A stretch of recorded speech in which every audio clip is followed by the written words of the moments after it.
In this video, I'll be showing you step by step how to add a watermark inside of Soho Writer. It is super easy to do. So the first thing you need to do is open up your favorite browser, and then from here you'll need to open up writer.soho.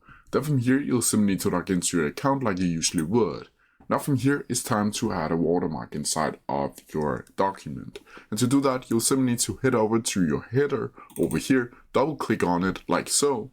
And from here, you'll need to go over to this place right here called header and footer, and then select this little drop down menu. Once from here, you'll need to go down to page setups, and from here, you'll need to go over to design, so we can design how it should look like.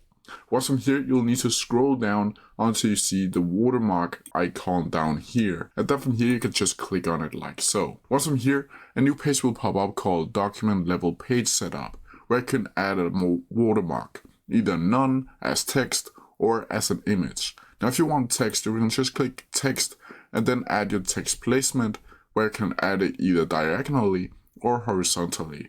You can also change the fonts if you want to do that, but you can also add it as an image right here, and then choose your specific image, and then scale it however you want it, and wash it out if you want to do that. But from here, you'll simply need to click apply, and then from here you can see the watermark has been added. But that's how I do it. If you have any questions about it, please leave them down in the comments. Explore and I'll try my best to answer them as quickly as possible. See ya!